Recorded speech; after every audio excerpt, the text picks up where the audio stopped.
you know, it's bent on your destruction. But if you treat it properly and carefully and make the right sacrifices, then maybe one of her trees will offer you some fruit, and that would be okay. And so believe me, lots of people died trying to figure that out. So here's another way of looking at it. So I said, you know, order and chaos, known, unknown, explored territory, unexplored territory. I love this. This is the Taoist symbol. It's a symbol of being. And being isn't reality as you would conceptualize it as a scientist. It's more like reality as it manifests itself to you as a living thing, which is completely different.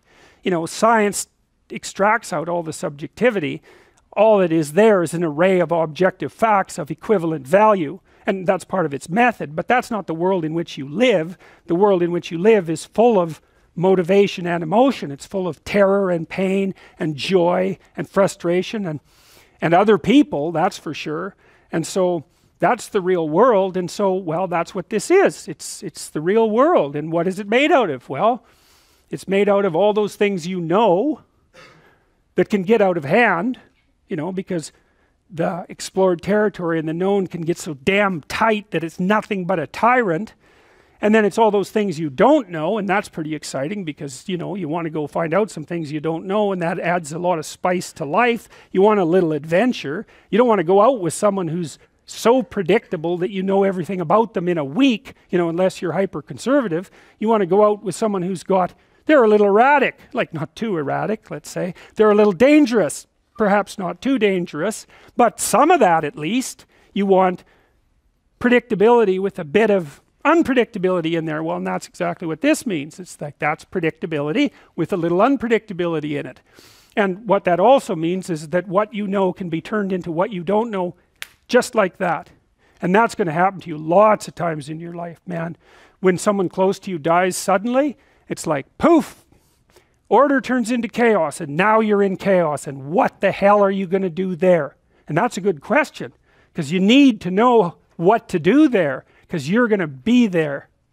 And it happens to you when your dreams fall apart, you know, I mean your dreams for your life, or, you know, when you discover something awful about yourself that you didn't know, or, you know, it flips on you all the time, and in small ways sometimes. You know, you have a fight with a friend, or in big ways that wipe you out for, well, indefinitely sometimes, because you can fall into chaos and never get out. You know, that's the people who are trapped in the belly of the beast. It isn't necessary that when you descend into chaos that you learn something and you get back out. You could just be stuck there suffering until you die. And that's, you know, I wouldn't recommend that, you know, it's something to avoid, but it happens to people all the time, all the time. You see them wandering around, you know, shattered on the streets of Toronto, you know, they're done. They're in chaos, and there's so much chaos around them that you won't even go near them. The chaos spreads like 8 feet around them. And so when you see someone like that, you're like, well, first, we're not going to look too closely, and people like that often don't like you to look at them, because that also helps them remember where they are, and that's no pleasant thing. And you're going to just stay away from that. Maybe you'll cross the street. Maybe you'll keep your head down. Whatever. You're not going anywhere near that chaos, and no bloody wonder, you know. And you don't think about it much after you pass it, because it's a hell of a thing to think about, and what are you going to do about it anyways? You don't know what to do about it. You might just make it worse. Well, so chaos, you know, that's the other half of life, and it can turn into order, sometimes better order. That's actually what you do when you explore, right? You explore, you find out something new, not too Pandora boxy. You know, you bite off as much as you can chew, but no more.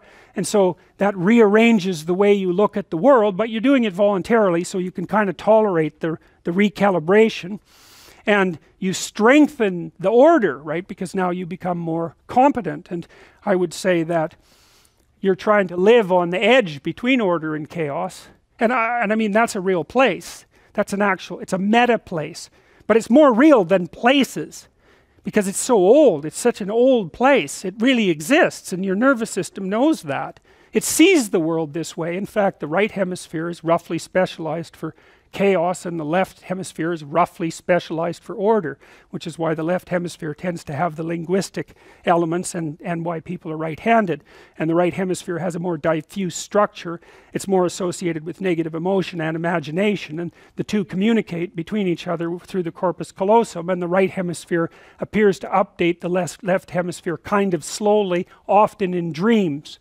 And so if you are hurt, if your right hemisphere is hurt, for example, back here in the parietal lobe, then you lose the left part of your body. You can't move it anymore, but you also lose the idea that you have a left part of your body.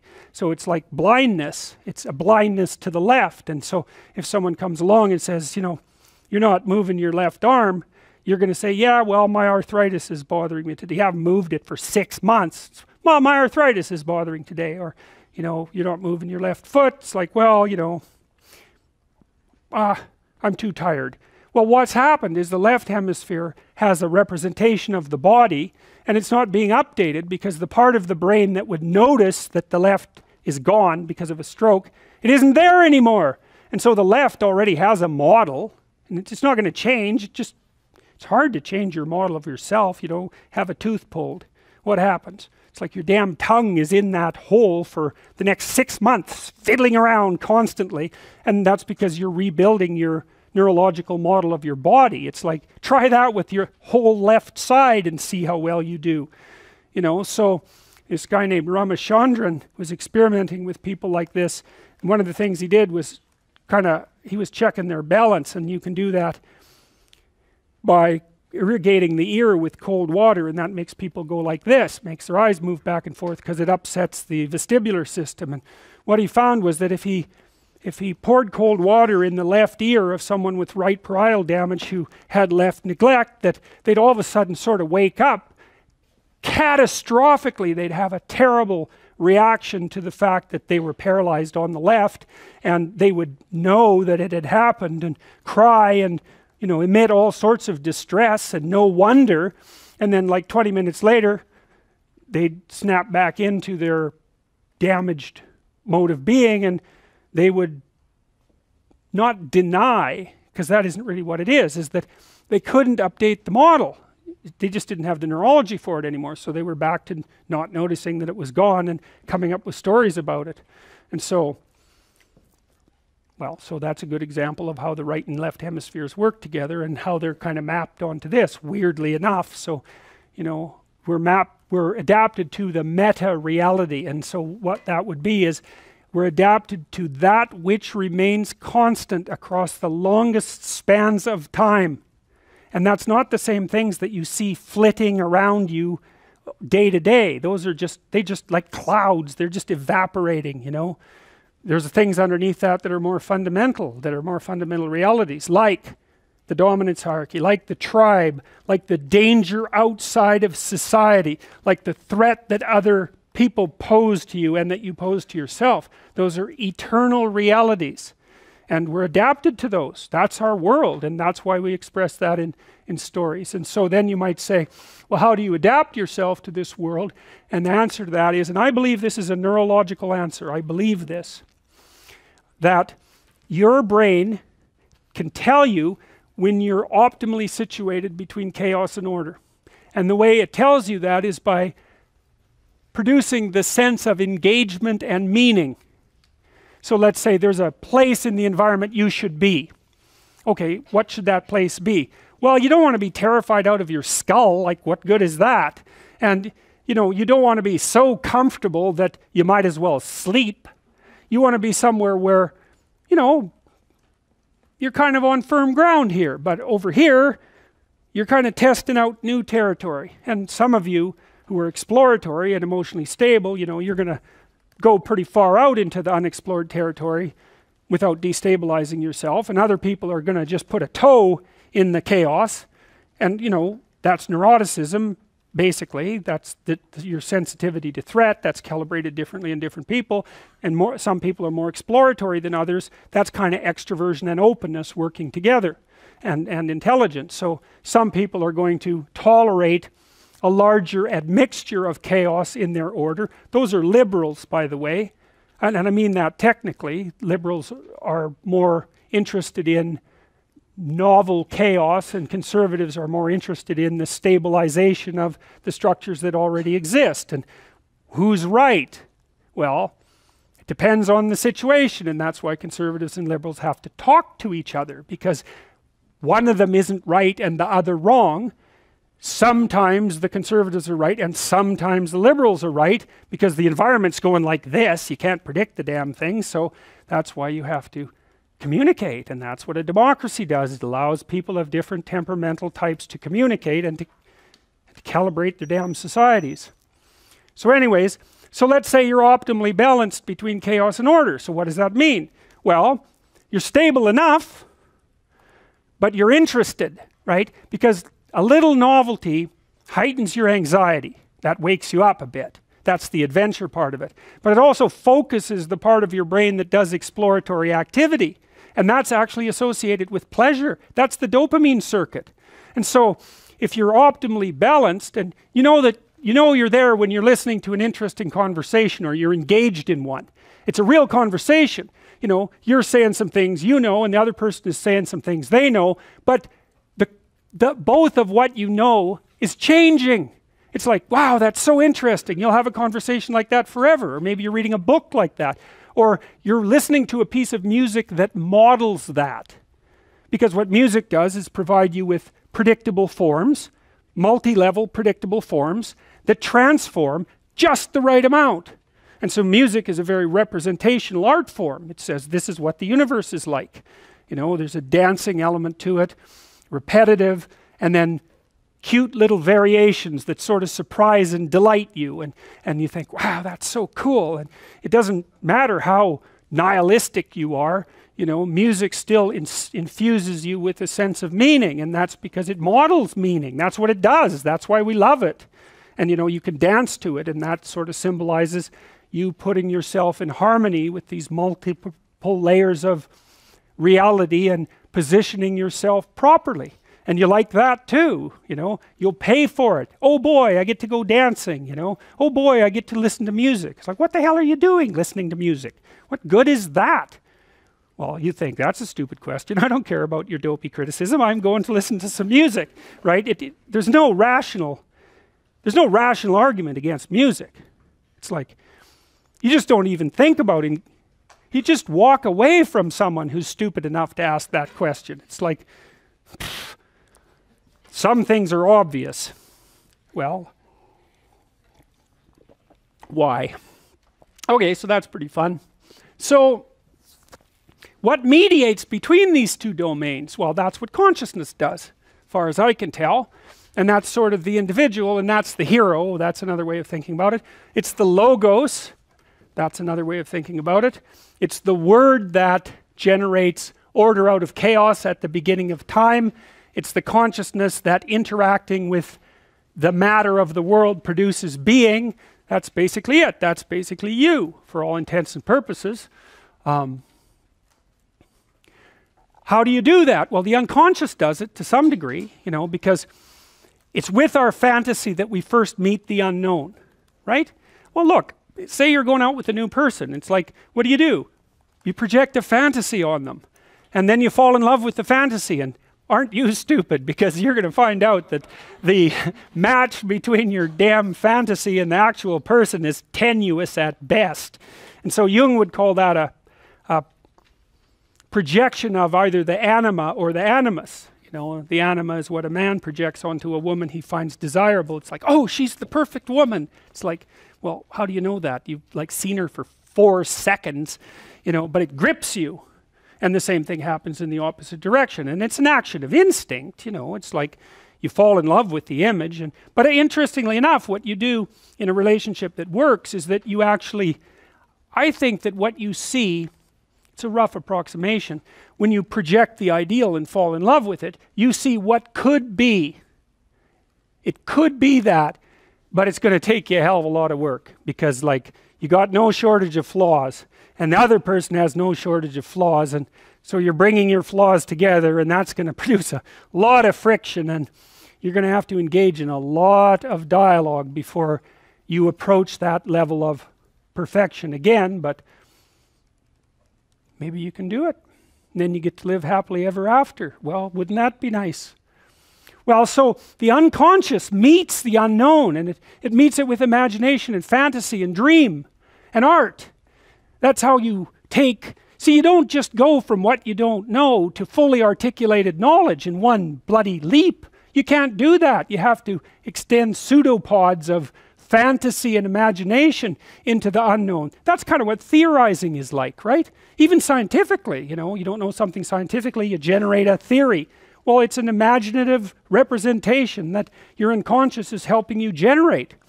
And so you meet the unknown with fantasy. That's what the unconscious is for. From the psychoanalytic perspective, that's what dreams do. And you can see why. You dream about the future.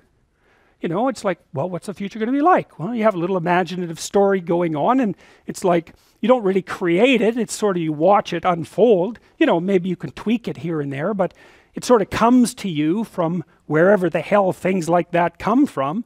You know, the unconscious, that's the psychoanalytic answer. It's not really much of an answer because it's more like a representation of a place that we don't understand.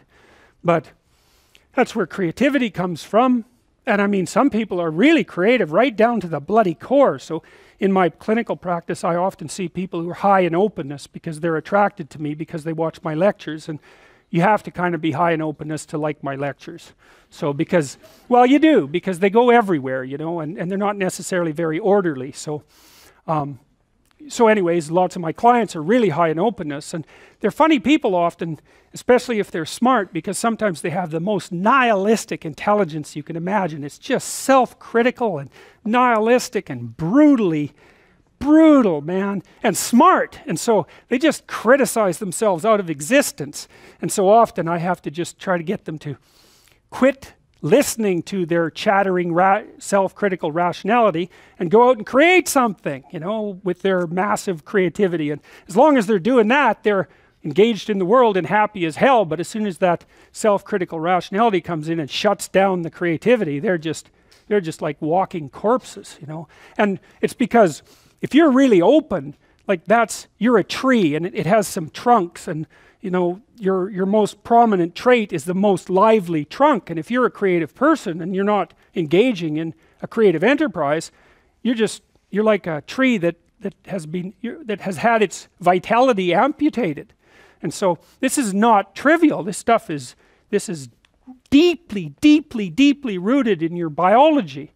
And those are people often who have like dream lives you just can't believe. I have one client, he has like 4 spectacular dreams a week, and most of the time we just spend discussing them. I mean, God. And I had another client who could be lucid in her dreams, which is more common among women. She could ask the damn characters what they represented, and they would tell her. It was like, okay, that was pretty weird. And like a lot of the things they told her were really helpful, and they were not things that she wanted to hear. She basically, one of them told her if she was going to live, she'd have to go visit a slaughterhouse. And the reason for that was because she was raised as a little princess and protected from horrible Mother Nature until she hit puberty, in which time she turned into an evil villain, because that's how the family worked. Perfect child, evil teenager, overnight.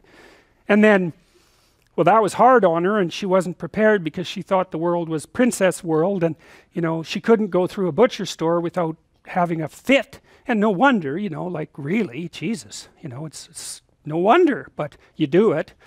But she couldn't, so we used to go to butcher stores, and that would make her cry, and that she was a vegetarian, that would make her cry, and you know, bemoan the cruelty of the world. And it's like, yeah, fair enough, man, those are bloody slabs of meat. It's like, I don't know why everyone isn't screaming when they walk through the butcher store, but you got to get used to it, man, because you can't live in the world otherwise. And so the dream character, who was a gypsy, told her that she had to go visit a slaughterhouse, which seemed rather impractical.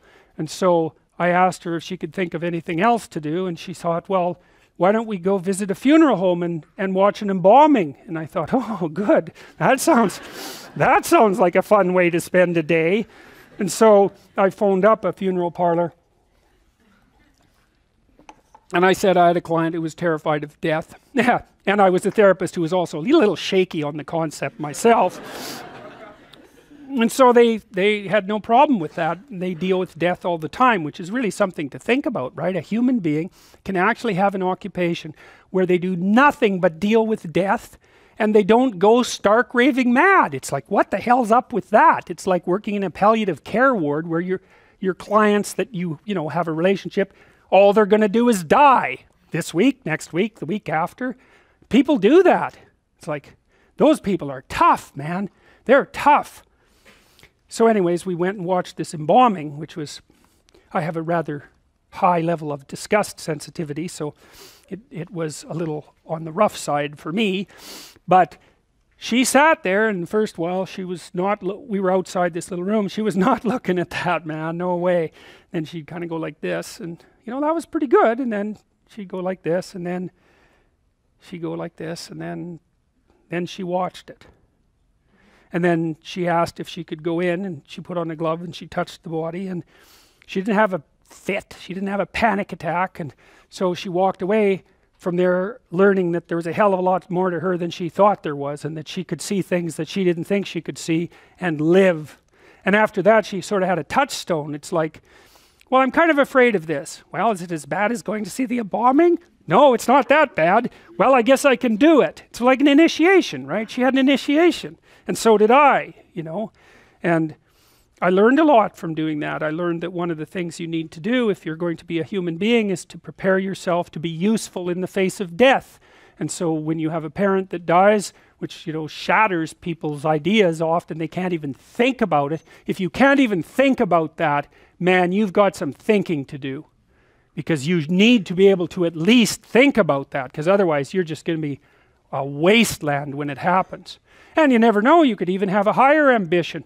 Maybe you could even be useful when it happens, instead of being part of the heap of destroyed people who also have to be taken care of. You know, and that's brutal. You have to be brutal to be useful in the aftermath of your parents' death. You know, you don't get to crumble and fall apart, and no, you have every reason to. So you got to be kind of some tough monster to manage that. But do you want to be useful in the face of tragedy, or do you want to be pathetic? Well,